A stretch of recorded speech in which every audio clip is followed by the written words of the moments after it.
সমস্ত দর্শক বিন্দুরা রয়েছে তোমাদের জন্য রয়েছে খুশির খবর। অর্থাৎ রেলওয়ে রিকোয়ারমেন্টে কিন্তু নতুন একটা জব তোমাদের জন্য আসতে চলেছে। কি জব সেটা একদম পুরো A to Z ইনফরমেশন দেওয়া ভিডিওতে পুরো মন দিয়ে দেখো। 10 and 12 আর male female both candidate apply করতে পারবে এই ICF এর ট্রেনের বা রেলওয়ে একটা চাকরির ভ্যাকান্সিতে। কি বলছে একটু পড়ে নাও। রেলওয়ে গ্রুপ ডি রিকোয়ারমেন্ট, সরকারি চাকরি খুঁজছেন অথবা আপনার স্বপ্ন সরকারি দপ্তরে ভারতের রেল বিভাগের চাকরি, তাহলে আজকের প্রতিবেদনটা আপনারই জন্য। রেলওয়ে রিক্রুটমেন্ট বোর্ড RRB এর তরফ থেকে সম্প্রতি প্রকাশিত হয়েছে, যা থেকে কীভাবে ভারতীয় রেলকর্মী নিয়োগ হতে চলেছে সেই সম্পর্কে যাবতীয় তথ্য জানা যাচ্ছে। কোন কোন পদে কর্মী নিয়োগ করা হচ্ছে, নিয়োগকারী সংস্থার নাম কি, কিভাবে আবেদন করবেন, শিক্ষাগত যোগ্যতা কি লাগবে ইত্যাদি সমস্ত কিছুই বিস্তারিত এই ভিডিওতে রয়েছে। অর্থাৎ তোমার শিক্ষাগত যোগ্যতা কিন্তু 10 and 12 পাস মেল ফিমেল অর্থাৎ ছেলে মেয়ে উভয় অ্যাপ্লাই করতে পারবে এই রেলওয়ে গ্রুপ ডিএতে।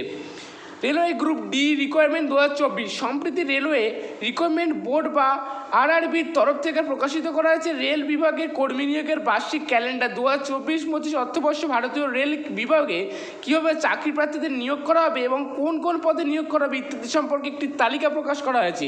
প্রতি বছর সঠিক যোগ্য কীভাবে অ্যাপ্লাই করবো সব ভিডিওতে আমি নেক্সট ভিডিওতে দেখিয়ে দেবো। চাকরি প্রার্থীদেরকে কে বেছে নিয়ে চাকরি প্রদান করা হয়ে থাকে রেলওয়ে রিক্রুটমেন্ট বোর্ডের তরফ থেকে। এই বছরে তার অন্যতা হবে না এমনটাই জানা যাচ্ছে বিজ্ঞপ্তি থেকে। তাহলে বুঝতে পারছো কিন্তু তোমাদের চাকরি হবেই। কোন পদে নিয়োগ করা হবে, ভারতীয় রেলওয়ে গ্রুপ ডি রিকোয়ারমেন্ট 2024 এই সমস্ত পদে কর্মী নিয়োগের জন্য বিজ্ঞপ্তি প্রকাশিত হবে।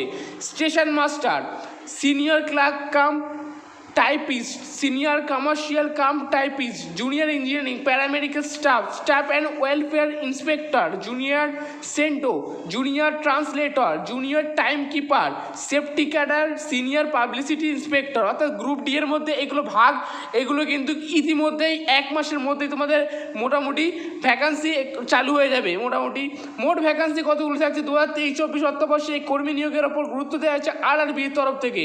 শূন্য পদ ছিল 11,000, সেই কারণে এই বছরে বেশ ভালো রকম শূন্য পদে কর্মী নিয়োগ করা হবে বলে আশা করা হচ্ছে। অর্থাৎ 11,000 থেকেও কিন্তু বেশি করা হবে এবারে। কিন্তু তোমরা একটু ভালো প্রিপারেশন নিলে কিন্তু এই গ্রুপ ডি এর বিভিন্ন চাকরির একটা পেয়ে যাবে। শিক্ষাগত যোগ্যতা কী চাওয়া হয়েছে, বিভিন্ন পদের জন্য বিভিন্ন রকমের শিক্ষাগত যোগ্যতার প্রয়োজনের ক্ষেত্রে মাধ্যমিক পাস থেকে শুরু করে স্নাতক স্তর পর্যন্ত শিক্ষাগত যোগ্যতার বিভিন্ন পদে কর্মী নিয়োগ করা হবে। গত বছর এই পদগুলির জন্য যাদের নিয়োগ করা হয়েছিল তারা যথেষ্ট মেধাবী ছিলেন।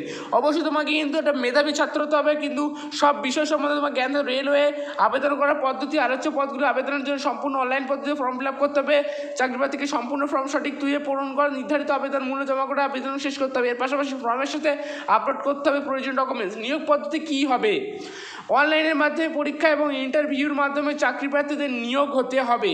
তো অনলাইনের মাধ্যমে পরীক্ষা নেওয়া হবে প্রথমে, তারপর ইন্টারভিউর মাধ্যমে চাকরি প্রার্থী নিয়োগ করা। বিভিন্ন পদে আবেদনের জন্য বয়সসীমা, বেতন কাঠামো ইত্যাদি বাকি তথ্য সম্পূর্ণভাবে বিস্তারিত জানাতে অপেক্ষা করতে হবে RRBর তরফ থেকে পরবর্তী বিজ্ঞপ্তি প্রকাশের জন্য।